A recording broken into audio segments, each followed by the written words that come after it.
Howdy, everybody. Excuse me a second.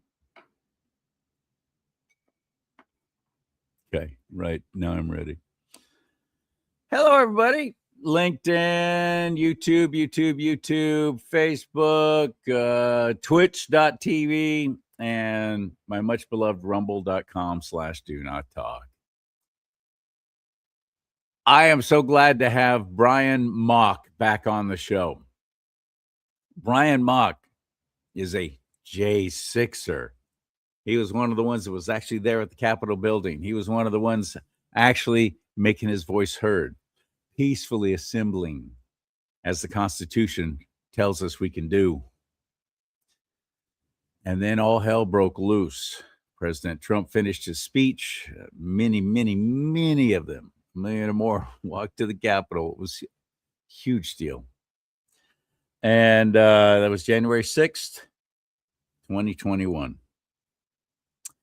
The day that they were going to decide if they were going to certify the election. We were all hoping that President or Vice President Mike Pence would do the right thing and not certify the election, because as the Constitution also states, I'm paraphrasing, obviously, Charlie style, but hey, anybody jacks with the election and just any kind of hint of fraud, do over.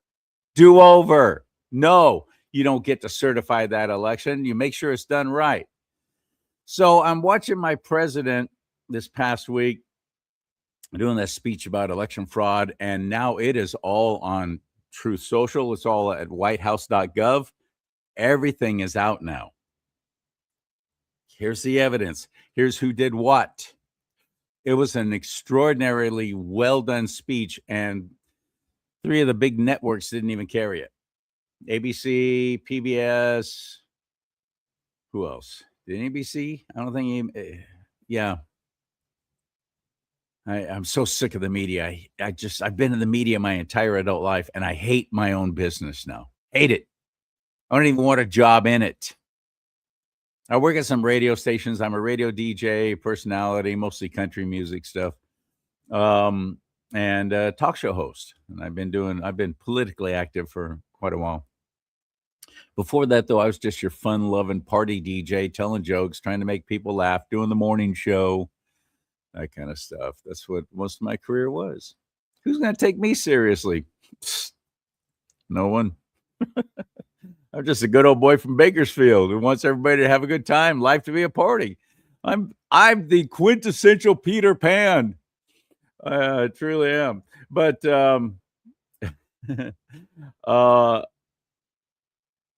I respect and admire people who speak up boldly and speak out and are not afraid. Now, actually, that is me.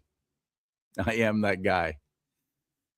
But I wasn't there at the Capitol building on January 6th. I wish I would have been. I wanted to be. I wanted to be at the Capitol building for this past 4th of July, or Independence Day, 250th birthday celebration. I wanted to be there. I don't know what was going to happen, how it was going to turn out. I just wanted to be there. For me, it's finances. It's a financial thing. I just don't have the money. I'm one of those fixed income guys now that I always said I would never be. Living in Northern California, one of the most expensive areas in the nation. Barely. Making it paycheck to paycheck. By the way, you want to help? Buy some of the merchandise on my website at charliesimons.com, like this big old 20-ounce coffee mug, or 15-ounce coffee mug. Sorry, made it bigger than it is. It is a big mug, though. Of course, it's red. Let's talk about politics and religion. Do not talk. I got shirts and hats, and this hat. Come on, you know you want this. Don't be acting like you don't. You know you want that hat. Love that hat, especially after my president's speech about all the election fraud that none of the networks carried. So a lot of people didn't see it, but you'll find it on my page, rumble.com/do not talk. You'll find it there. I did a show with Mike Cook, and he and I were watching the president's speech together. Mike out in Missouri, me out here in California, and the president right in the middle. And then we had a commentary both before and after. You'll find that at rumble.com/do not talk. So anyway, back to Brian Mock, my guest. He impressed me very much. extraordinary gentleman. He told amazing stories, heart-wrenching stories, infuriating stories about how the guards treated all of them. Such hatred, such racism and bigotry. Because out there in Washington, D.C., it's a sea of polluted leftist freaks, and most of them have government jobs. Yeah, law enforcement included.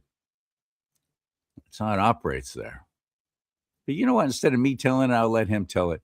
But one thing I kept hearing in the media after President Trump's speech was, why doesn't he just let it go? Come on, we already proved that there was no not enough election fraud to affect the outcome of the. Wait, stop that right there. I hear Republicans saying that. Well, there's not enough fraud to actually affect the outcome of the election. Not enough? What's acceptable to you? Again, let's go back to our U.S. Constitution and then tell me that again, that there wasn't enough to prove, there wasn't proof that there was enough to affect the. Hear yourself? Do you hear how stupid and creepy you sound? Stop talking that way, Republicans, including my own elected representatives here in California. Stop talking that way. Oh, I hope this gets to one of them. Just one of them. Get them thinking a different way. I don't know.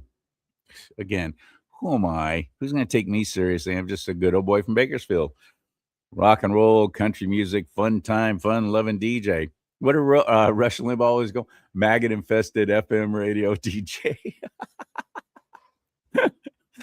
I miss Rush, man. I miss him still. Anyway, all the media was saying, why doesn't President Trump just let it go? Why can't he just let it go? I don't want to ever let something like that go. That so adversely affected and stole our voice and our privilege of one vote to decide who's going to be calling the shots. And you pieces of my cuss, Bill, you pieces of are going to be telling me that I'm not supposed to be concerned about that?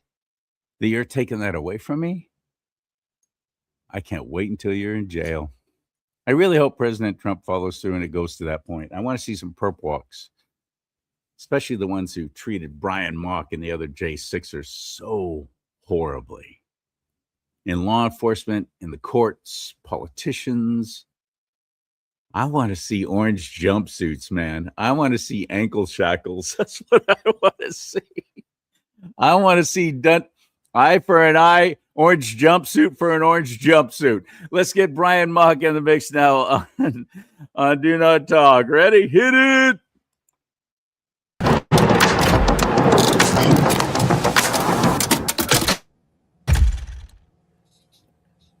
What's up, stud? Welcome back. Thanks for having me back on, Charlie. You're hitting all of it. You're speaking my language. I don't know if you need me on. You can just keep going for a little bit. That's I like the orange jumpsuits, the perp walks. I think we're right in line on that one. Absolutely, It's got to happen. It has to. Otherwise, what's going to keep it from ever happening again? We can't. First of all, we cannot forget what they did. Secondly, there's got to be punishment for what they did. Has to be, or it will just happen again and again and again. Yep. What happens if we ever, God forbid, get another Democrat running this nation? Which it's going to happen. It's going to happen. What are they going to do? They're going to turn right around and do the same thing unless somebody really paid some prices, heavy prices, for doing those acts of treason, as far as I'm concerned. It's got to be that way. So how are things for you now, my friend? Yeah, I mean, it's been a wild ride for the last 5 years, plus 5 plus. How about that? I keep telling people my life became fiction in 2021 and it just keeps getting weirder every day. So been a mixed bag. I mean, I'm out pardoned, but we still face persecution and all that. We're facing it from our own party. And it's thank insane. you. Yeah, let's stop right there and explore that, because you ran for office and you were surprised by the adverse reaction from people in our own party affiliation of the Republicans. What happened? Yeah, so I'm down, moved down from the cities, escaped the Maoist takeover there, and You're in came down to Minnesota, right? yeah, in Minnesota. Yep, up in the Twin Cities. So lived there for 25 years, right? Good old Tim Walls. Oh yeah, yeah, old Tampon Tim, and we moved down to Southwest Minnesota here near Marshall, and right in the heart of of conservative Minnesota. And most people don't know that once you get out of the cities and away from the Iron Range, the Unions up north, very conservative state, and we're like a plus 23 district or something. California is the same, brother. California is the Yeah. same. People just they don't realize that. You're right. Yep. I get it. Yeah. So, figuring you're right here in this conservative area. When I got out, I got pardoned, but I was essentially homeless coming out of there. And my girlfriend, who was really just a supporter at the time, we didn't know each other. I came down here, met her. Luckily, she has terrible taste in men, so I'm doing well. But she had literally a foreclosed home that she had just acquired, and people in the neighborhood literally helped build that to where it was livable for a place for me to move into, which was amazing. I was blessed to have that. But I wanted to give back to that community. And this is the thing that I saw, and that, ultimately that I wanted and was missing, and go, hey, there's a sense of community. I could speak about who I was and not have to hide the fact that I was a J6er here. Not have to worry about people literally coming at me or vandalizing my house or threatening me physically. And so I could be open about it. And, I had seen a ton. And, when I got out, I had been advocating for prison reform, and I had actually uncovered billions in fraud through the Bureau of Prisons. And so when the fraud came out here in Minnesota, they said, hey, look, a bunch of people came to me and asked me to run for office, saying, hey, you had the guts to stand up and literally go to DC and stand up, speak out at the Capitol. I called out Bondi. We got into the DOJ. My prosecutor got fired 11 days after I met with Ed Martin. So we had done things that were successful, and we actually got a task force created within the Bureau of Prisons by my work with the DOJ. So people said, hey, you will actually stand up. And that's what we want. We're tired of the wishy-washy rhinos and those that are, we'll sit there and say what we want them to say, but turn around and vote for this budget and this omnibus bill. So I came in and ran for endorsement. And I think I was telling you before, I consider myself a unifier, because I managed to unify all of the establishment conservatives with the Democrats and the media to all work against me. And so it's work it was against you. Oh yeah. The last thing they wanted was someone that was actually going to go in there and stand up for the people, someone who was not going to be bought, do what we want our elected officials to do, because there's too much money at stake. And I say everyone, let's go with vast majority of those that are in politics, especially that get to any level of leadership. They're all corrupt.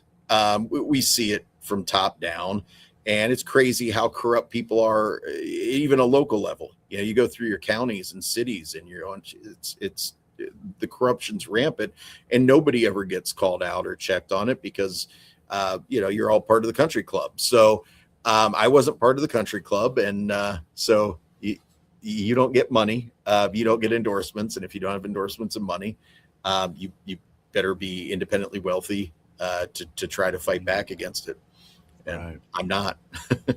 Or not have to worry about a full-time job, because you're going to be walking precincts like crazy. And you were running for state rep. Yeah. Oh, you were. Oh, you were going for the biggie. Oh yeah. Oh, no wonder why they didn't want you. No wonder why. Because I thought you were like board of supervisors, something local. Oh no, I don't mess around. Mess around, man. I'm sorry that happened. I really am. Did they have an establishment candidate who was already an incumbent that you were going up against? Could that have been why? No, well, the one that had stepped aside, they had their handpicked guy in there. So I was literally fighting against, state senators, state congressmen, campaigning for this guy. Hell, our congresswoman, her whole group was fighting against it. So, I knew what it was going in. So it wasn't a shock. But what I really wanted to do out of it was let my voice be heard and find out who amongst my community were like-minded individuals. Because there's going to come a day of reckoning here with these people. They can only push so far. So it's nice to know who you can trust in your community. And it's got to happen locally too. We can't just keep depending on President Trump and his administration to take care of all the fraud. We have been turning a blind eye to it for way too long. All we've done is complain and whine, but we don't show up at city council meetings. We don't show up at county board of supervisor meetings. We don't show up at school board meetings. We don't show up. And they railroad through whatever they want. And all these little clowns and these mealy-mouthed little freaks who love their little positions of power, they're all running for local government offices and being on boards and so on. They love that. They love that little position of power. And we aren't getting involved, but then we're working, we're raising families, we're doing things that affect our lives right here in our home, our little home. Yep. But that's not supporting the community. I don't think. I don't know. I don't want to. I'm not doing it myself. So how preachy can I be? I mean, I've been to all those things I mentioned: school board, board of supervisors, city council. I've been to many of them, but I'm not going every week like I was during the whole COVID shutdown and so on. And unfortunately, a lot of things have just kind of gotten back to crappy normal.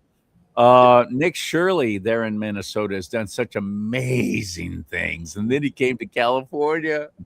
They literally put up immediately one of those, midnight emergency sessions with all the demon Democrats going, what can we do to stop this? The attorney general's wife, who took over his spot when he got appointed to attorney general, Rob Bonta, which, by the way, that's an elected position. So that's a good trick. Rob Bonta, his wife, Mia, ran for his seat in the San Francisco Bay Area and won because people there are just that stupid. And now she has introduced, supposedly, allegedly, a bill to stop Nick Shirley, where guys like me, media, exposing fraud, naming names, we're now up for fines and prosecution, jail time possibly, forced to take down our content. This is California. This is insane. It is all but a done deal now at this point, and nobody seems to even be upset about it. It's so, it'll be challenged in courts. And when's that going to be? In the meantime, how many people are going to go to jail? How many people are going to get fined? How many people are not going to do anything at all because they're afraid? That's the bottom line there, Brian. That's what the ultimate goal is, to shut us up by making us afraid of prosecution. I don't want that kind of hassle. I'm not going to pursue that anymore. I've become great friends with a guy in the San Francisco Bay Area named Ramin, and he does a show called Ramin Real Talk. And he is like Nick Shirley. He's just out there, bam, nailing them. His research stuff is amazing. He's an extraordinary talent. Scared. What's going to happen? What's going to happen to my family? What's going to happen to my home? What's going to happen to my livelihood? What's going to happen? That's what's going on here in California. So we got to get up and speak up. Actually get registered to vote, registertovote.ca.gov here in California, registertovote.ca.gov. We need you desperately this coming November for the midterm election. We got to have you there and vote the whole ballot. And if you want to follow my lead, anything with an R in front of its name, get my vote, unless there's two Republicans running for the same position or same office. Then I'm going to do a little research and find out which one's more biblically based, which is how I vote. Are you pro-life? Are you pro-traditional marriage? Boom. All right, you got my support. Just vote out the incumbent, and you're probably in the right way. Yeah. And then there's that. Sorry for going off on a tangent. This show's about you. But Oh, good. Love it.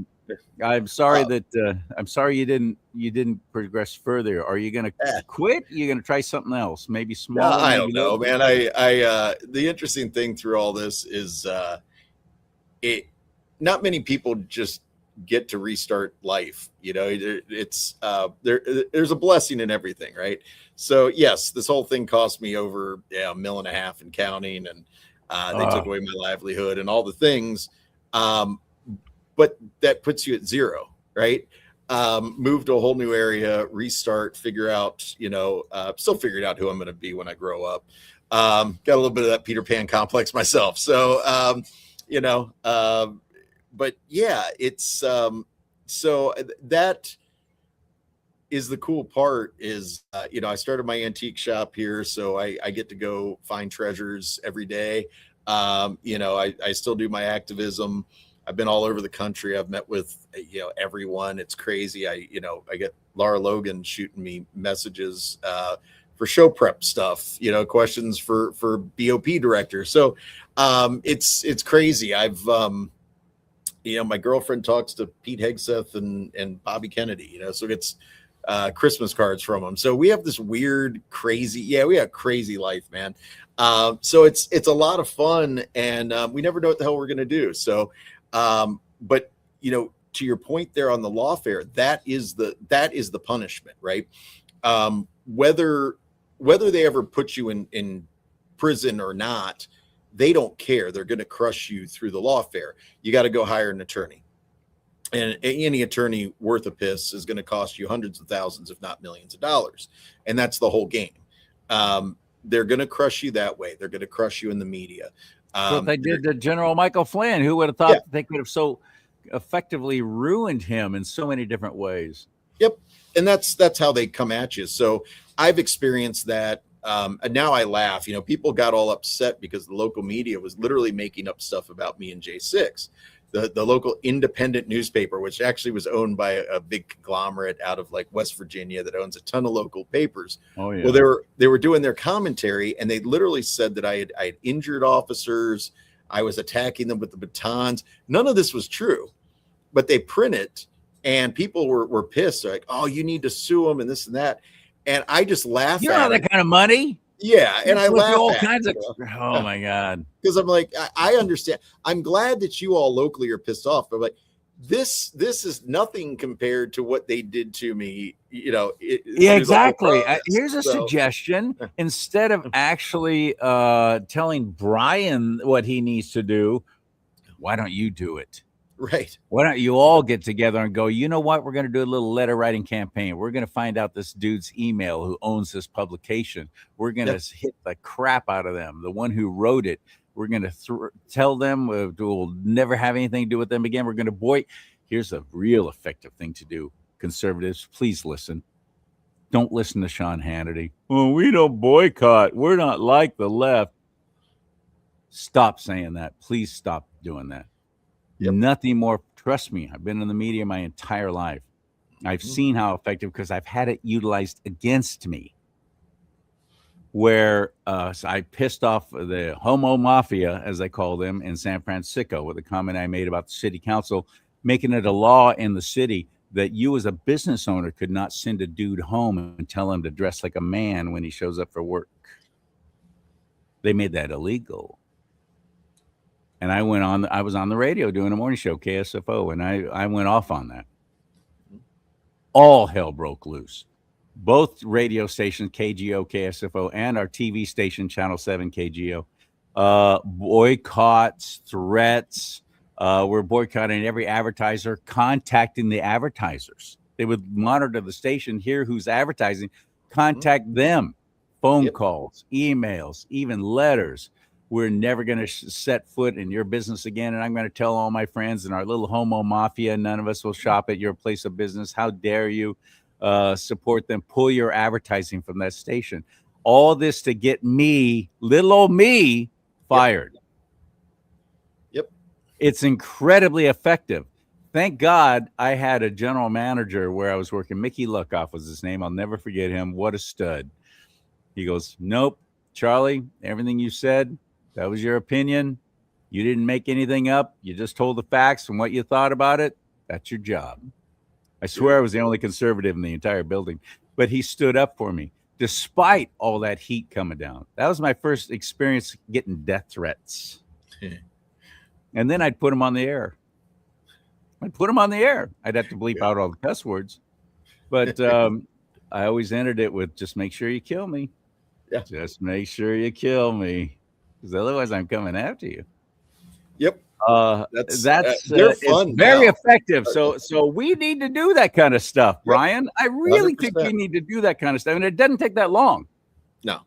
And if you can get a group together, like, well, I'm in a conservative group called Freedom Riders out here in NorCal, Freedom Riders 1776. And we just flag up our vehicles and our trucks, and we drive around areas and so on, show support and show a little patriotism and let people know in our neighborhood, you're not alone.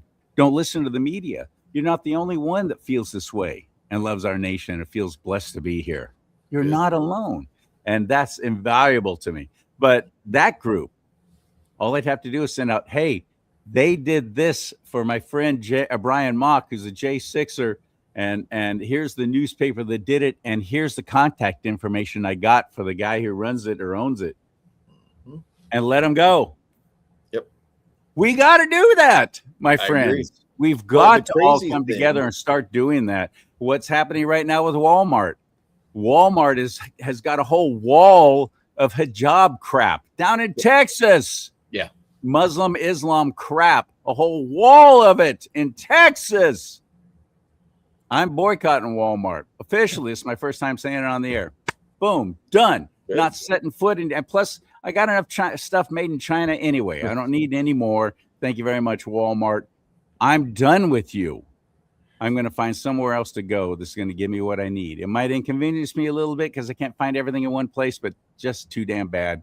I'll make do. I'm not going to support you for doing this to our United States of America. And the worst part about all that, Brian, is what I'm finding with our fellow conservatives as well. It's freedom of speech.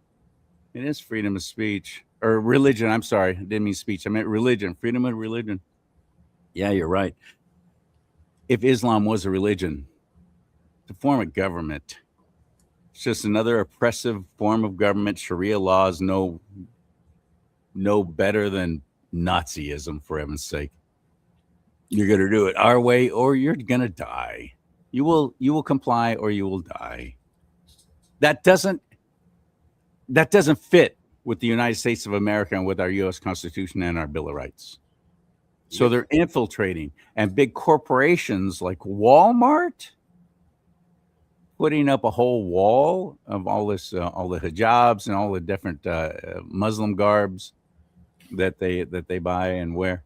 Where were they getting it before Walmart decided to jump into the fray? Who pushed that button? Who said, yeah, this is a good idea. This will show support for our own community.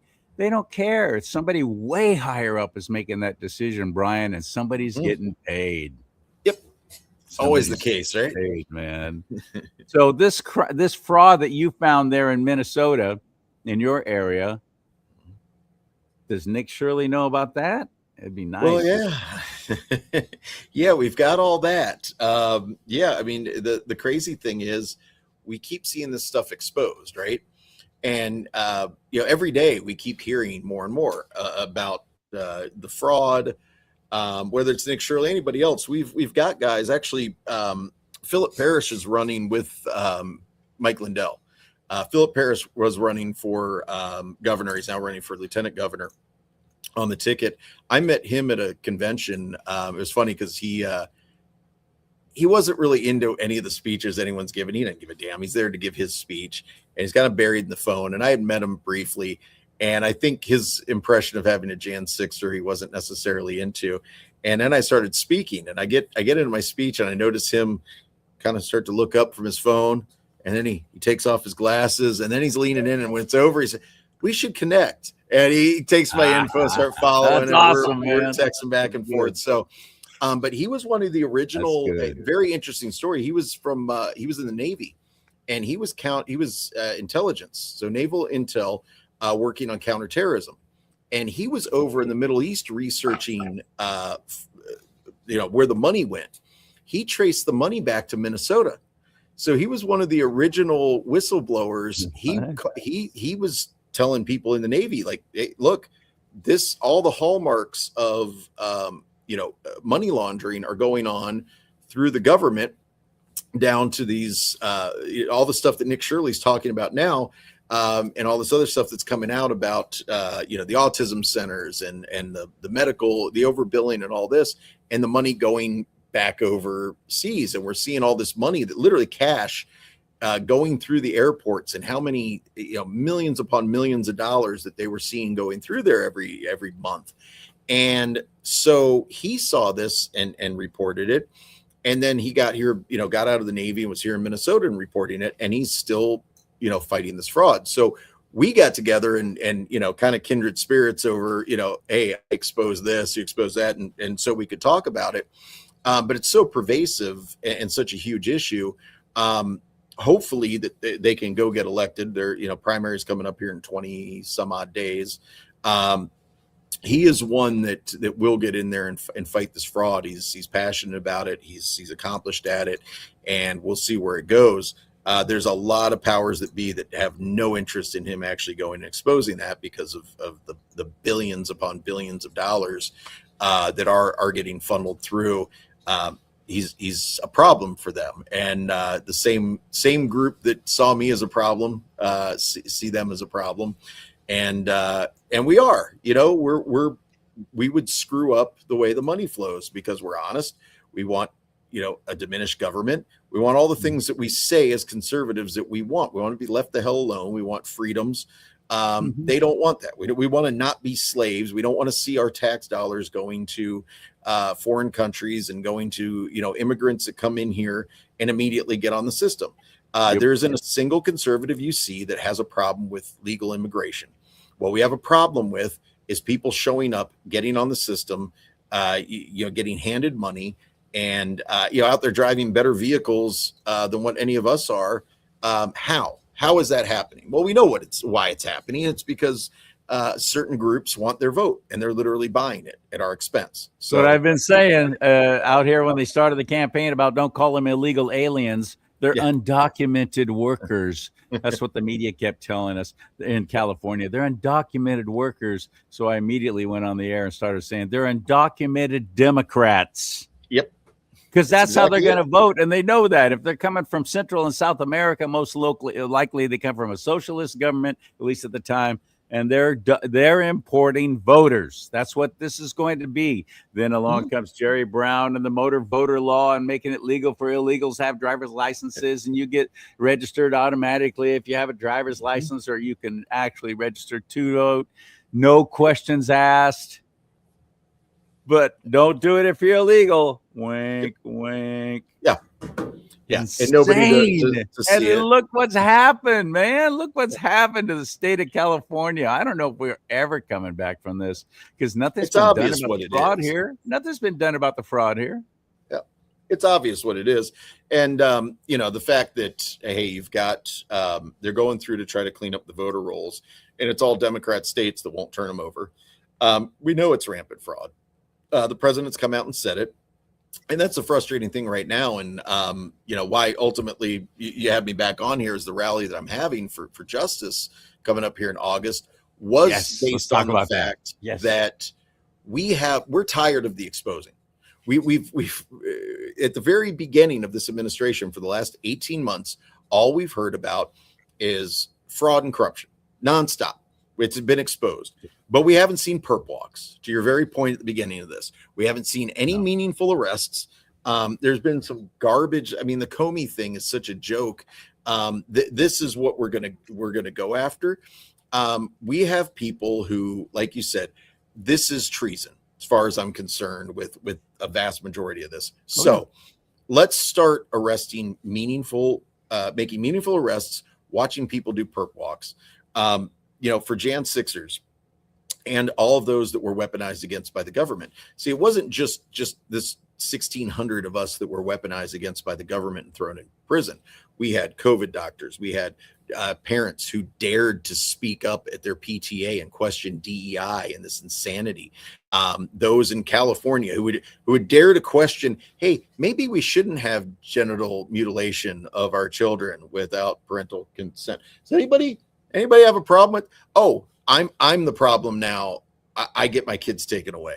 Okay, Right. for daring to ask the question. So there's a You're whole not group kidding. of us who are weaponized against by the Biden DOJ.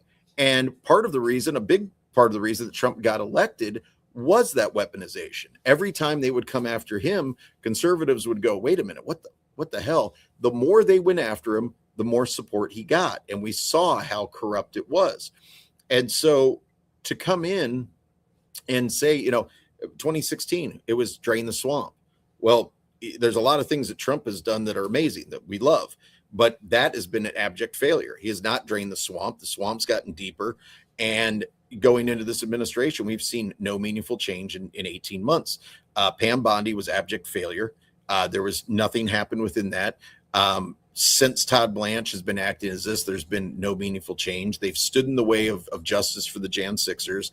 I've been in the DOJ. I've been sitting with the weaponization department. I met with Ed Martin.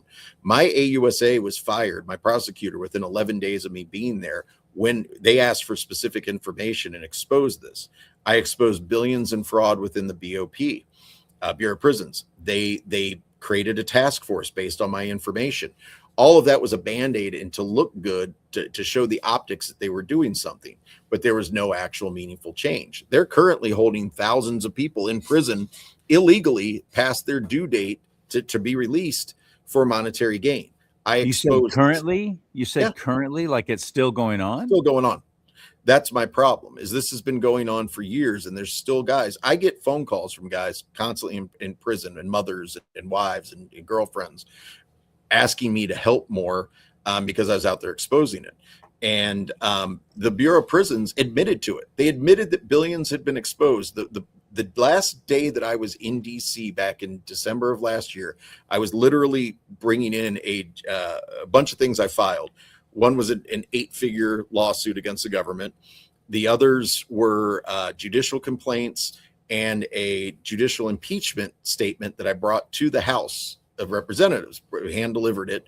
So I've been busy. And when I did that, the same day, I don't find it a coincidence, the Bureau of Prisons director and deputy director went on their podcast and admitted to what I had exposed, said that there were billions in fraud through the First Step Act, but they couldn't release these guys because all the money had been spent.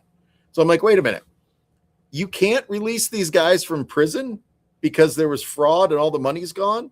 How about you open up the fucking door and let them out? How about you do that? That was their excuse, was for not releasing them. So they admitted that everything I said was true. I was the first person to successfully argue my earned time credits. I had a piece of paper that showed the judge I should have been out 2 months prior. And my prosecutor went on the record and said, Your Honor, Mr. Mock isn't alone. There's thousands of people who are in the same position fighting the bureaucracy. But if you rule in his favor, it'll create a Pandora's box. So you can't release them. And he did rule in my favor. And this was Boasberg. Okay. I think he saw that the writing on the wall and was like, I'm not going to be a part of Boasberg's that. one of the dirtiest of them all. Yeah. He was covering his own butt. He knew what this was. So he did release me. Ordered me released that day, but I sat homeless for 17 days. That was on the 3rd of January. So I was literally living in a hotel room in Wisconsin waiting for my pardon because Minnesota wouldn't let me back in the state. Yeah, it was insane. So no, through all of that, I mean, I've gone out and been advocating for all of this, and I've gotten to the point where no, we are not seeing this through the DOJ. We elected Trump to have this administration change the culture within the DOJ, the FBI, all the 3-letter organizations. We expected reform. Doge came along, exposed all of this fraud, And then what happens in Congress? No actual change to it, right? We keep exposing. Well, how long until we, the people, have to do something about it? Because our elected officials clearly aren't.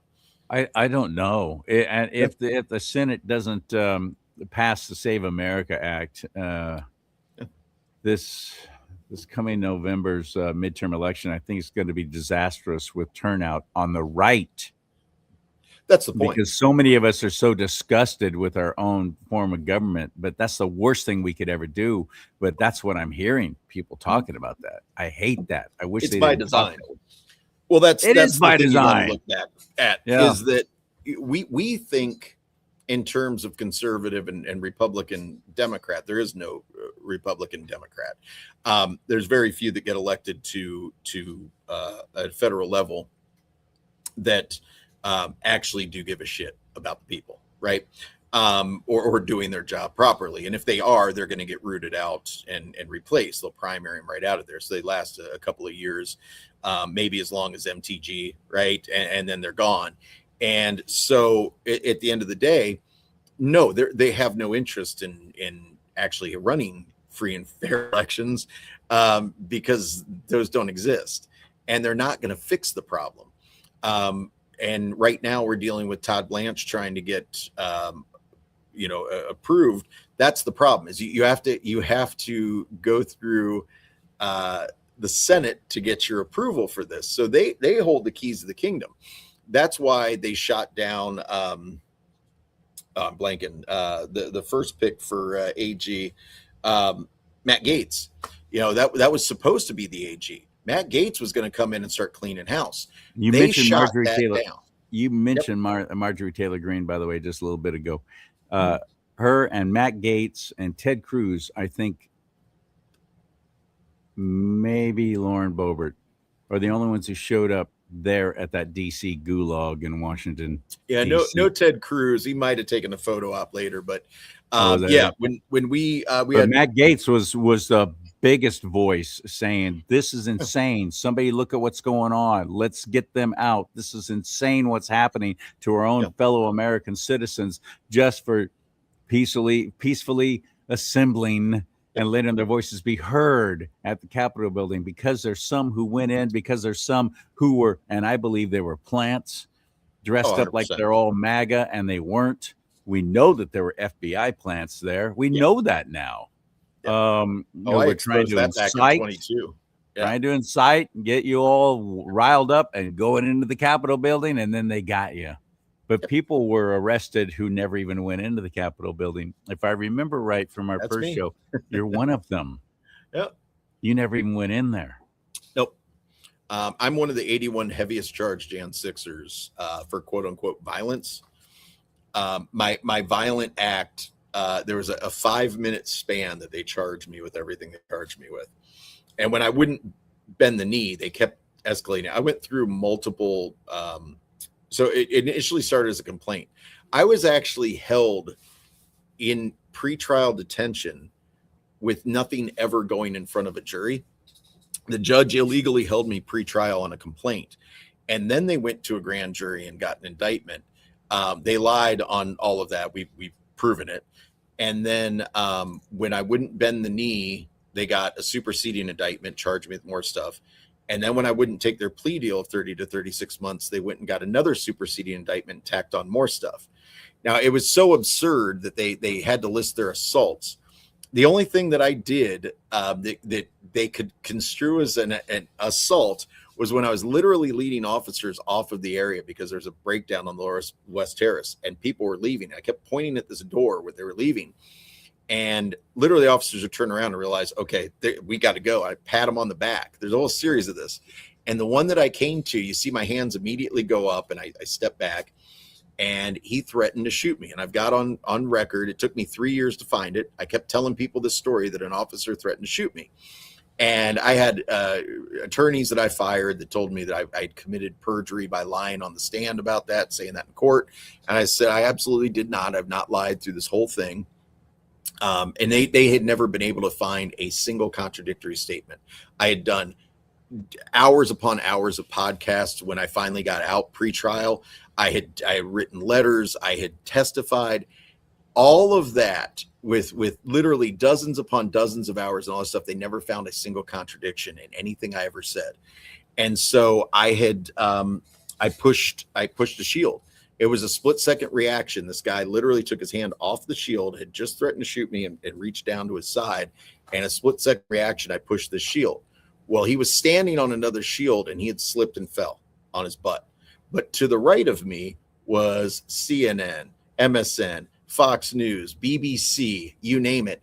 And so I became a face of violence on January 6th.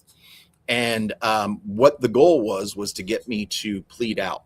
And in all the pleas, what it was blame Trump, blame the Proud Boys, blame the Oath Keepers. Those were the scapegoats. That was the plan. Let's please, we'll come back. Yep. But there's a lot there. About this the first time we had you on, mm-hmm. And anybody who hasn't seen that show, I want them to understand this plea deal that they were offering to Brian was basically one of those, what do they call it, boilerplate, where all the plea deals were the same, that they were trying to get all who were arrested, incarcerated, not even yet charged with anything. Mm-hmm. They said, you sign this and we'll make it real easy on you. We'll get you this, we'll get you that, we'll let you go, we'll give you just time served. But sign this thing. What did that thing say? What did that plea deal say? The entire narrative that they gave about, going there, we were there for an insurrection, right? That was the thing. We were there at the behest of Trump to cause violence, that the Oath Keepers and Proud Boys were involved in this, that there's basically a grand conspiracy between Trump and these extremist groups, that's what it was. Right. And it was never that. It was that wasn't why any of us were there. It was all their made up narrative. But the reason they wanted that was for when Trump was going to go to trial, that they were going to have all these signed pieces of paper. Well, there's 2,000 people that all said that it was Trump's fault. His staunchest ally all showed up there who committed the violence. Look at these charges. Look at all these violent insurrectionists. They all said it was Trump. That was the deal.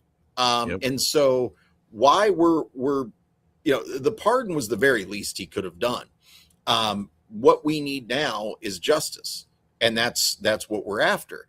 And that's why I've been pushing for this. It's why I keep showing up in Washington. It's why I'm here doing this, is we keep pushing for that justice. And part of that is making the Jan 6ers whole, and really any of those who are weaponized against by the DOJ. You can't destroy people's lives. We still face that. There's guys committing suicide. We just had another suicide of a Jan 6er because people can't get jobs. They can't rent apartments. They've taken away their whole life. They're getting out of prison and they got to go rent. And they what? Can't. Because they were in prison, or specifically because they were Jan 6? Oh, Jan 6. Yeah, we got tons of people who've gotten hired and get fired because they find out they're a Jan 6er, or they go through the background check. We've had dozens of suicides through this. People's families, they've lost wives and kids. And I lost my career, my house. I'm $1.5 million in the hole from this and counting. What I got out with, that I was left with after being vice president of my company, was my truck and what I could fit in a small storage unit. So, literally a truckload of my stuff was about what I had left. And, I had to go out and rebuild from there, from complete scratch. At the time, 46 years old, coming out, and you don't just replace a business that I had built up, over the course of decades.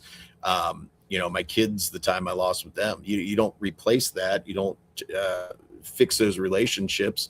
I've got family I'll never talk to again. How do you replace that? What's the dollar amount on that?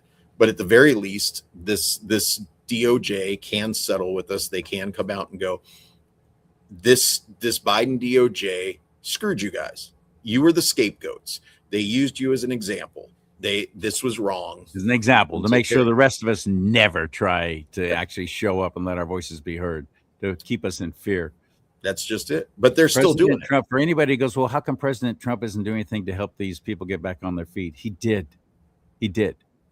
He donated the winnings of a lawsuit against the IRS, and said, instead, I'm setting this money aside. I'm not going to keep any of it. I'm setting this money aside and adding to it even to pay back all these people all these J6ers who lost everything like Brian did.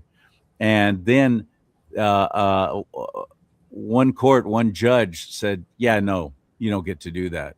And seems to have shut the whole thing down. I think it went Well, all it's the way. actually worse than that. It Yeah. wasn't just the judges where that was coming from. That was set up to fail.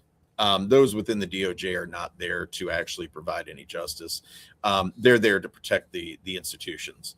The ones that just shut that down was the Senate, and specifically Republicans within that. Cornyn and Tillis right now are standing in the way of this. In the nomination of Todd Blanche as AG has to go through the process, and the Senate has to approve that. Well, the ones that are standing in the way are the rhinos. And here's the funny part of it: the Arctic frost scandal, right? Because they had their phones tapped. The worst thing in the world that could have happened to these Republicans was to have their phones tapped, and they're screaming about Boasberg getting impeached. Well, I brought an impeachment statement to the DOJ. I was actually working with the weaponization department. We had created a whole plan to go in and indict all of the Jan 6 judges. We were going to go take them down. And then the deep stated it. The weaponization department was completely shut down. That whole weaponization group that was created by Trump. The ones who are fighting against this are the same rhino Republicans who voted to give themselves $500,000 because their phones were tapped by the judges, the prosecutors going after Trump, the very people who conspired to deprive us of our civil rights, who cost me $1.5 million my whole life, tried to destroy us, me and 1,600 other people. They're fighting against us getting compensation when they themselves wrote a law to compensate themselves $500,000 because their fucking phones were tapped. That's what we're fighting. It's not the Democrats are bad enough, but it's the actual rhinos. That's what we're facing. So conservatives need to recognize that the rot is so deep, the corruption so deep. These people that sit in positions of power who have been in for Senate this long, and in our House leadership are not there for us.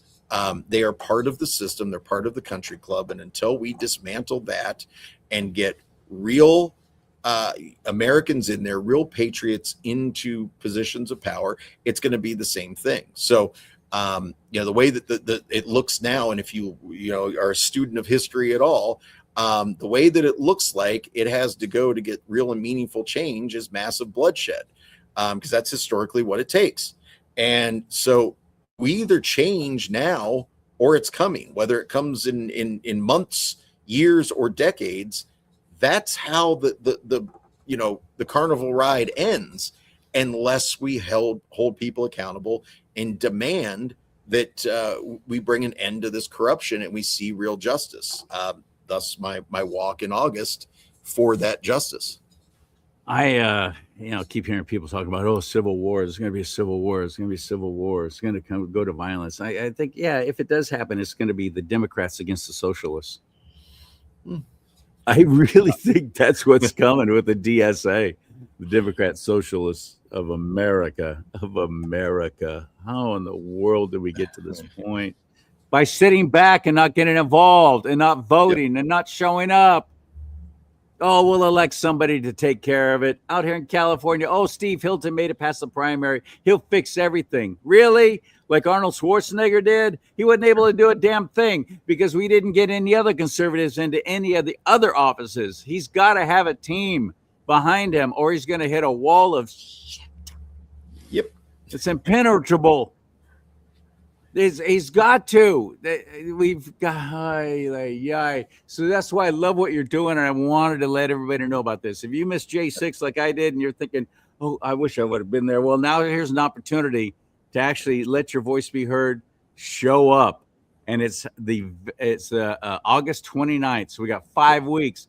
August 29th is coming up. Tell us about the March for Justice. Yeah. So hashtag Miles for Justice. We put Miles together. for Justice. Yep. Sorry.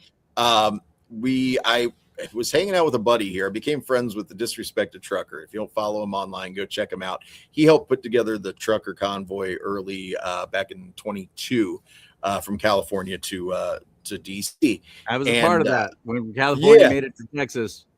fun stuff. So he's awesome, and he's got a big following. Well, we ended up hooking up because he lives like 10 minutes away. I didn't know it. I'd followed him, and I moved down here. Oh, Jeremy's down here. So we got together, and then turns out that he knew my girlfriend. He had been friends with her brother. They grew up like a half a block away from each other. And my girlfriend, for the folks that don't know, I'm actually sitting in her bar. It's shut down now. She's got a lifetime liquor ban and a lifetime food handlers ban because she dared to keep her restaurant open during COVID.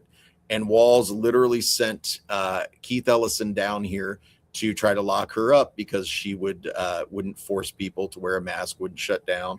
And she actually offered up the bar when they shut down the churches in the state. She offered to have service here in the bar. So she stood up against them. She became an enemy, and they literally made it impossible for her to have a business and conduct business for the rest of her life. And so then when we met, we're two peas in a pod. So, and as I say, she has terrible taste in men. So it was a good day for me. And so now we got together and we said, hey, look, whether it's 3 of us that walk in there for a march or, 5 million, I'm going to stand on principle. I'm going to stand and say, look, I believe that we are not going to see justice if it isn't done before midterms. And my point now is I want to pull a Richard Pryor. For those of you that are old enough to remember, vote for none of the above. That was his line in Brewster's Millions. None of the above. If these people are going to stand in our way of real justice, if these rhinos are not going to allow it, then don't vote for them. You can go vote for your local ones. Leave them out. That's how you make your voice heard, is stop participating in the part of the system that is not going to work for you. And that's where we're getting is to go, yes. That makes me nervous, though, out here in California, because we got such a tiny, they're a super majority. So I wind up having to vote for rhinos, and I know that they're freaking rhinos, but it's better than having another somebody with a D in front of their name, because I know what those demons stand for. A rhino, at least you can influence and coerce, hopefully, and the party can have a little influence. But out here in California, the Republican Party's infiltrated too. Well, it's make them start listening to you, because if it's the only fear that they really have and the only power you really do have. If you go, look, we're done with you and we'll step away. They need us out there. So if that fear is there, because quite frankly, the way I'm looking at it right now is it isn't the Democrats that are stopping us from getting justice. We have the House, we have the Senate, we have the Supreme Court, and we have the White House. Why in the hell has nothing happened? We've seen no meaningful arrests. We've seen no meaningful change. Right. So clearly, they are not working for us. So why should we participate in that system? It's a real question. What are you doing for us? We got you here. Make the change. And we watched our president stand in front of the world and say the elections are not secure. There was fraud. Here it is. Now, I stood to support the congressmen and senators that were going to vote to decertify. When I stood up outside of that building, I got shot with rubber bullets. I got beaten. I got gassed. I had explosives thrown at me. I watched old men and women getting the shit kicked out of them out there for standing up for their rights. And they were right. They were right to stand up and question it. That's all that they did, and they were attacked for it. So those people should be made whole. Those who question COVID, which we know is a lie. Those people that had their lives ruined, those doctors that got their practices taken away. Those parents who stood up against DEI, or not even stand up against it, dare to question a PTA and get put on a watch list as a terrorist. Right. Those people that had their lives destroyed through COVID, like my fiance, a lifetime liquor ban, a lifetime food handlers ban as a restaurant owner, because you dared to say, hey, you can come in this restaurant whether you want to wear a mask or not. That was her crime. Remaining open and saying you can come in here if you so choose. That was it. And so that's the tyranny that we face. So those people should be made whole. This weaponization fund that was created. The only problem that I have with it is 1.776 billion was nowhere near enough. It needs to be about 30 times that to start taking care of people the way that they should be. And our government, yeah. Oh, you want to use taxpayer money for that? Absolutely. Yeah. Yeah, I think that the taxpayer money going to those of us that we're weaponized against is a far better use than the illegal immigrants that you bring in. Or they use taxpayer money to incarcerate you. They use taxpayer money to railroad you in the courts. They use taxpayer money for the law enforcement. That was all taxpayer money. You didn't have a problem with that, did you? Nope. Jimmy? How about all the money going overseas? How about the Ukraine war? How about the Iran war? How about all the reasons that we send money overseas? How about we put that in the pockets of the people who are weaponized against here and start to show that our government is supporting the people that are weaponized against, starting to make good on that. That's a start in this whole process. And then it's exposing what we've seen, because I could sit here for weeks and exposed everything about Jan 6. I was the first person to get into the media that there were undercovers there and that they were represented by a rainbow bracelet on their wrist. I actually literally smuggled that out of the gulag in 2022 and got it to the Epic Times. That's what forced Christopher Wray to have to go back in front of Congress and admit it. It's been a crazy run for the last 5 years. I did not know that. Yeah. That's crazy. We didn't cover that in our first show. I never knew that until right now. That's awesome, man. I would have gone back to prison longer because I had to sign a protective order. In order to get our discovery, we had to say that we wouldn't share that with anyone. And so me exposing what I exposed, there's a whole mess of it that I had to leak to various groups. There's stuff that I've kept that is my life insurance policy. I sincerely believe the only reason I haven't been killed to date was because I've pulled out evidence back when I first got pardoned. My TikTok blew up. I had 2 fake followers, and I went on there and I posted a video because something went viral that I filmed. I literally went back to pick up the other Jan 6er from the prison I was in with his mom. And that started going viral. And people were asking a different person about me, like, oh, this is his account.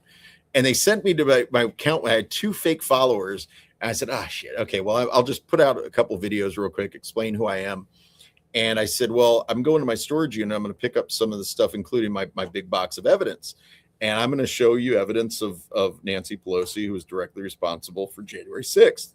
Yep. My account blew up overnight. I had 15,000 followers in like 20 hours and like 300,000 views or something insane.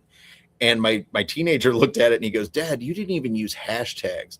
You're not even doing it right. What the hell's wrong with you? Right. Yeah. And I was like, I don't know. How do you do this TikTok thing? And so I blew up. And then I was literally about to go live. I made that announcement that 7 hours later I was going to go live when I came right down here in this, right where we're sitting. And I got, they banned my account permanently because I was going to go live with evidence on TikTok. And, yep. And so I've actually, upon getting out the first time, because I got out pre-trial, did a year pre-trial. I managed to get myself out. I was the only Jan 6er that did that. That wasn't for medical reasons.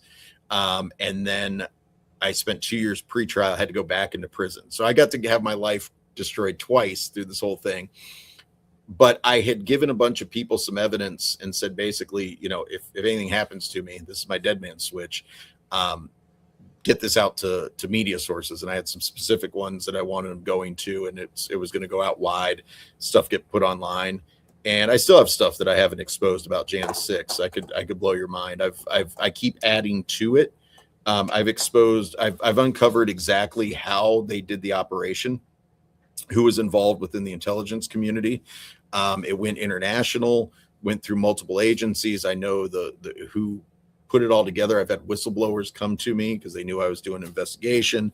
I've met with the Jan 6 committee, the current one. They are not going to take this seriously. They will not talk to my whistleblowers. I have people in the courts that prove that they are destroying evidence. They've literally destroyed entire hearings. Jan 6 hearings have been wiped off the record. Like they don't exist. They're out at Pacer is where you find all this stuff. That's been purged of it. They're destroying evidence. They've been destroying evidence the whole time. They continue to do it. So you don't get any further within the DOJ. They're there to protect it. So the idea that Trump is doing stuff to fix this, that's kind of a pipe dream, because everybody within the agencies are there to protect the agency. And if they're not, they get shown the door, put off into an office. I had a contact within the DOJ of the weaponization department, a lawyer who literally got in trouble because he was part of the weaponization team, and the civil rights division worked directly underneath the Harmeet Dillon. And he was bringing stuff to her constantly about Jan 6, about civil rights, about weaponization, fix this. And he brought a woman in that was weaponized against. He literally got suspended, got dressed down in there. She went right to him and said, what do you expect us to do? Open a case against ourselves? Well, yeah, we're the civil rights division. This was done during the Biden. We are the DOJ now. We don't do that. If they want justice, go to Mike Davis, pay him $500,000 to have him petition the White House. That's a response. You have to literally pay a lawyer who has an insider to go take your case, specific case, to the White House to get pressure upon the DOJ to do something. And then you can get the justice only if the powers that be within the Senate will approve that, or you'll be let go at a certain point. So there's only so far you can push, because the whole machine will come against you. That's the reality of it. Oh, Lord help us. Yeah, it's worse than you think. I mean, this is Cliff's Notes. This is highlight the stuff that we've seen. We spent 6 months right after the pardon, basically living in DC. We were there constantly. We got to know everybody in Congress, all the people that actually run it, not the politicians themselves, because they suck. They're the figurehead, but the ones that actually work there. We knew the secretaries, the kids that would sit out there and check in, and all the chiefs of staff. We knew them, and how it all worked. Like, so we're getting in the DOJ. We got in the White House office. The ones, by the way, who we've discovered are not even vetted. No. These staffers not even vetted. Oh God, it's we insane. have no idea if they're spies. We have no idea if they're here legally. We don't even ask. Yeah, it's worse. I was fairly well informed going in, but spending the time actually advocating for something being in DC, it is so much worse than you or any of your listeners could possibly imagine. Right? It is so much worse than you could possibly imagine. It is so corrupt. There's what it really is. It's gross. Is the corruption and the incompetence on top of it is what's staggering, and the lack of accountability anywhere. All it is cover up, cover up, cover up. You never expose the system. I literally presented back in December a 30 some odd page risk assessment of oversight failures across all three branches of government over a 5-year span, covering 2 different administrations. And it was ignored. When it was ignored on January 6th, I said, okay, I gave them a deadline and they missed it. And I said, I'm going to go public, start exposing. And I started going public. I literally went on Emerald Robinson the next day. Within 5 minutes, I started getting calls that Ayanna Presley of the Squad, shaved head, black chick from Boston area, complete lunatic, always just screams nonstop, just yells. That's what she does. That's her shtick. Right. And she has a placard, a big picture of me up on the floor of Congress with my name across it, calling me a fraudster and a criminal because I exposed what they were doing. And when I exposed the billions in fraud, I know how it goes and loops through, goes through some billionaires and circles back into the pockets of politicians. Everybody gets paid off along the way. I figured out how it goes and how certain prison reform groups are paid to promote prison reform, but they're not actually doing that. They are to an extent, but when you control all these groups that protest, right, or are about reform in any way, are all funded by the people that are getting paid through them.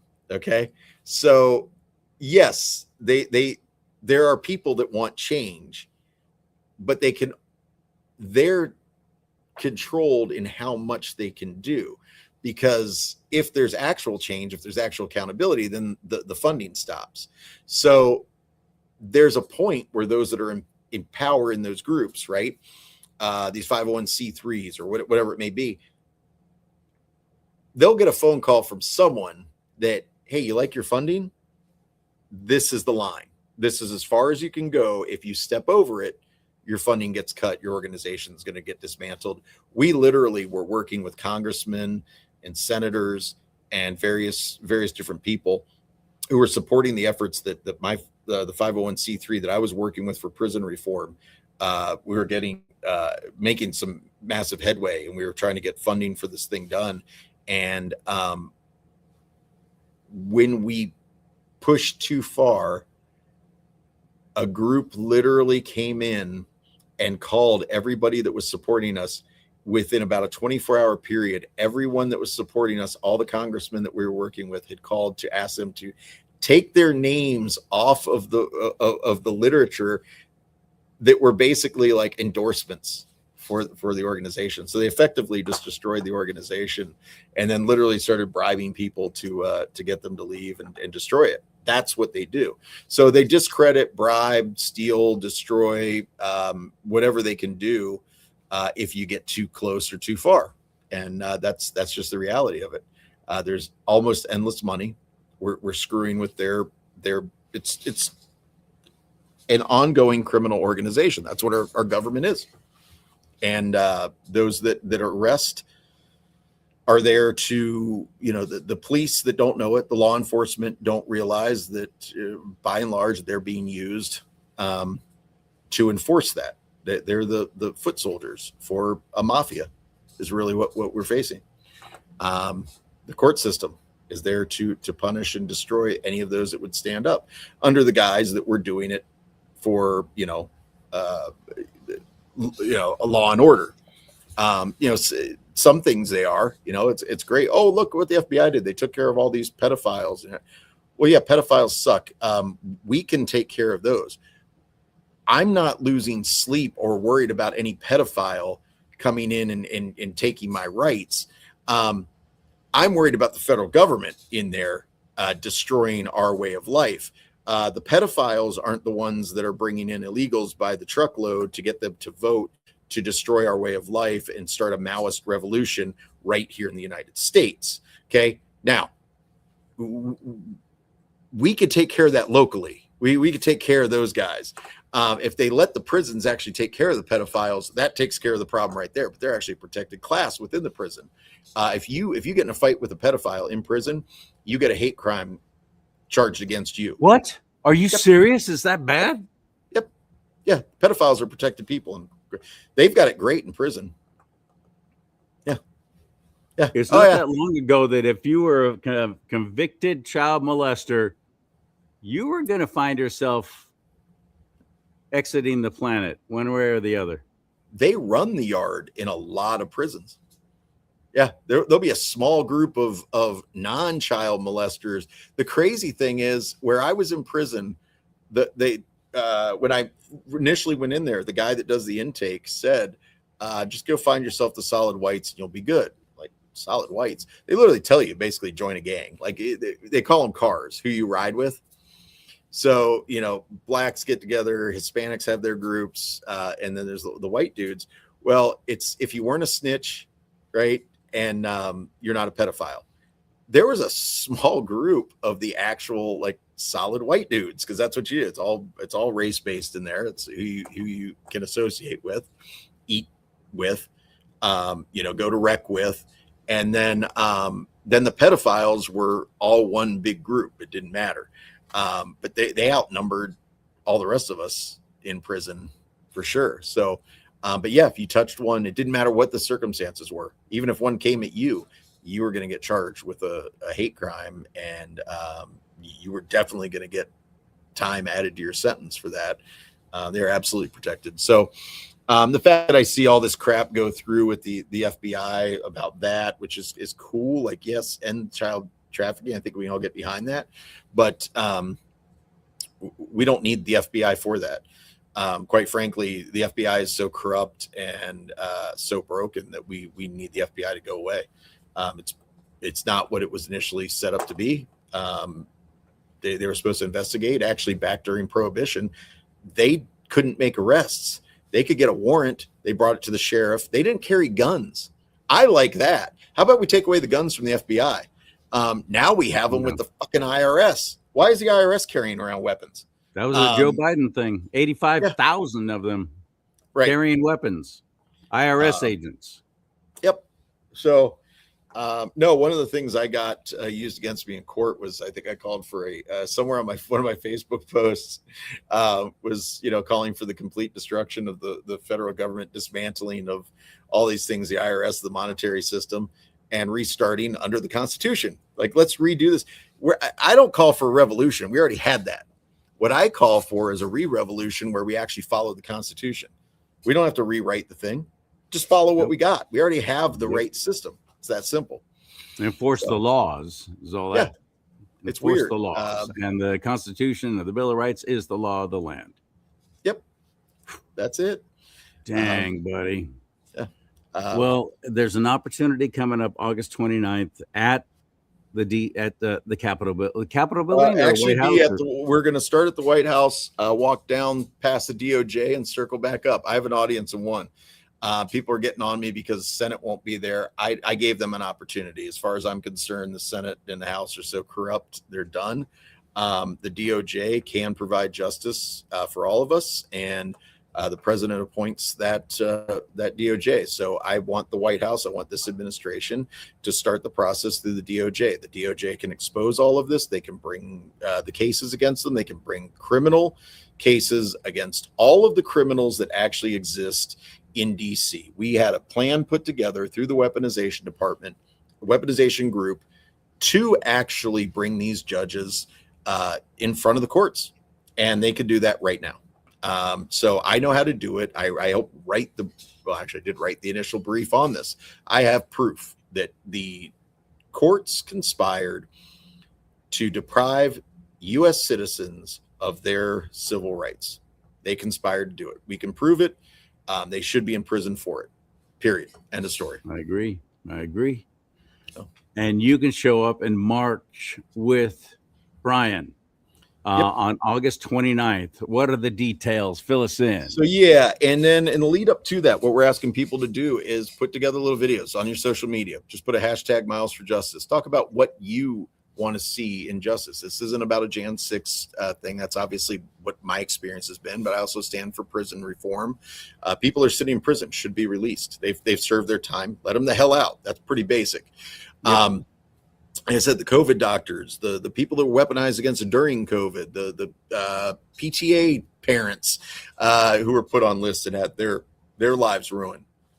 Anyone who stands for justice and expects that this administration should be different. If you voted for that, if you voted drain the swamp back in 2016, the whole thing that we expected to see was change. We voted an outsider in. That was the appeal of Trump, that he was going to stand against this system. That's what we voted for. We weren't voting for Donald Trump. We were voting against the system. We didn't want another Clinton in there, right? We didn't want an extension of Bush, Clinton, Obama, the same damn thing, the same corrupt system.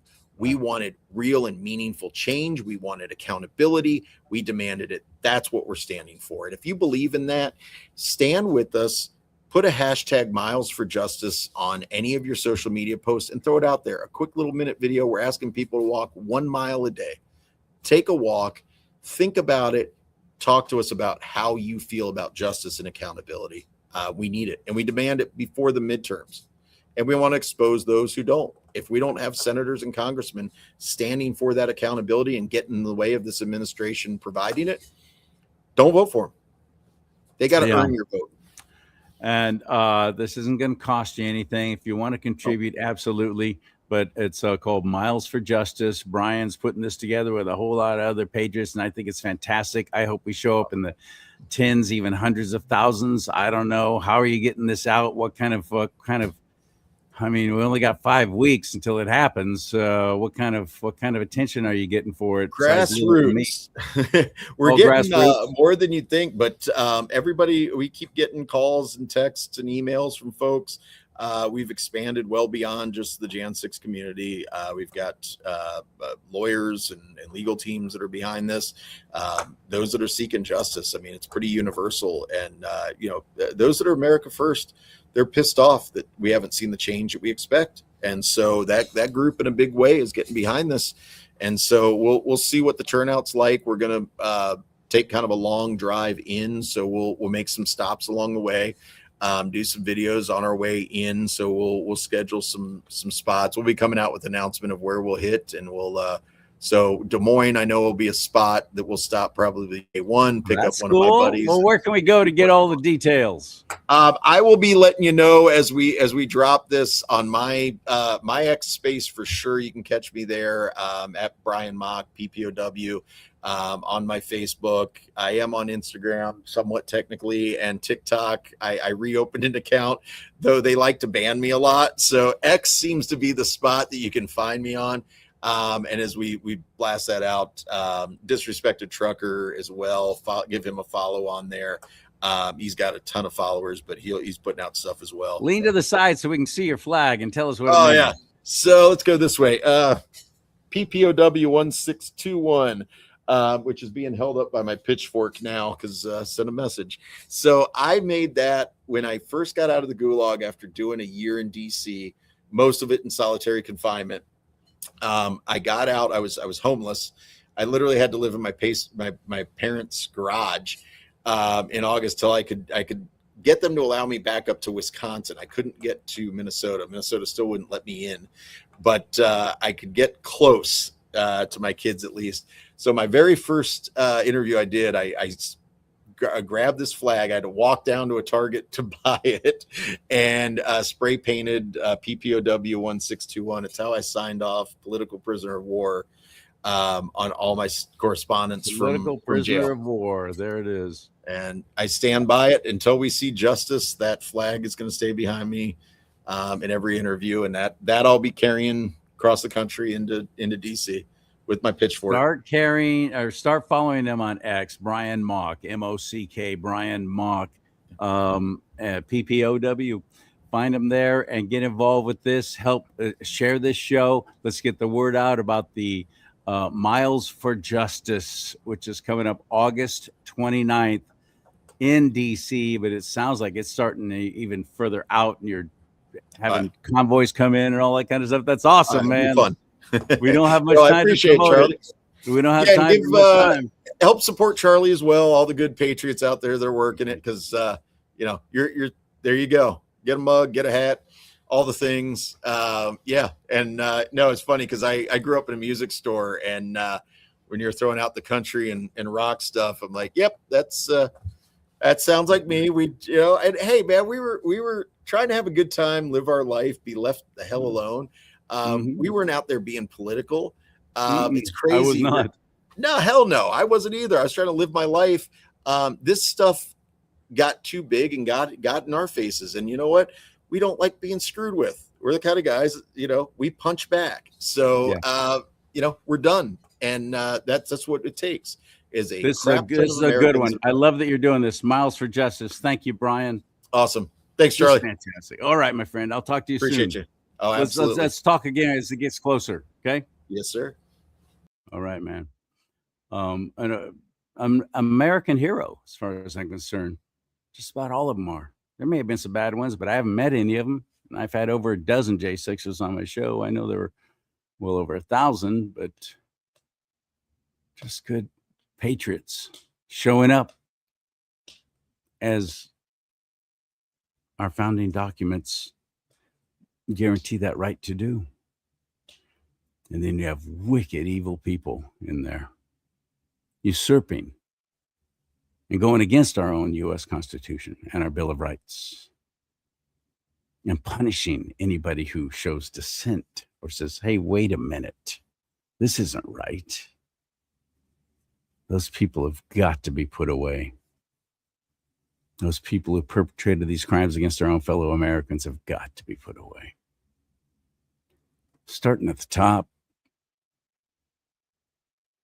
May God bless you and keep you. May God bless America. But most importantly, America bless God.